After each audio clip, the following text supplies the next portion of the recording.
కలియుగ దైవమైన శ్రీ వెంకటేశ్వర స్వామి దర్శనం ఇవాళ కుటుంబ సభ్యులతో చేసుకుని వివిధ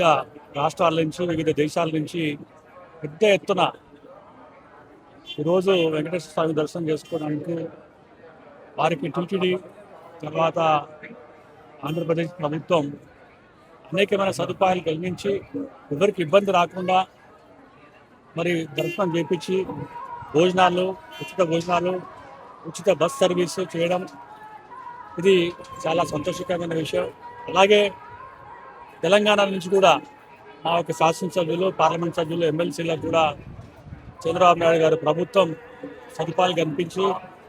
లెటర్ ఇచ్చి ఇక్కడ చాలామంది ఇక్కడికి వచ్చి ఇక్కడ దర్శనం చేసుకోవడం చాలా సంతోషకరమైన విషయం. ఈరోజు మా వివాహ మహోత్సవ సందర్భంగా 30 సంవత్సరాలు నేను మా ధర్మపత్ని ఈరోజు వెడ్డింగ్ యానివర్సరీ వెంకటేశ్వర స్వామిని దర్శనం చేసుకొని వారి ఆశీర్వాదం పొంది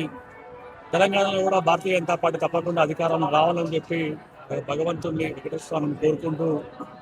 మరి అందరికీ బాగుండాలి, అందరూ బాగుండాలి, అందరికీ మంచి జరగాలని చెప్పి వెంకటేశ్వర స్వామిని కోరుకోవడం జరిగింది.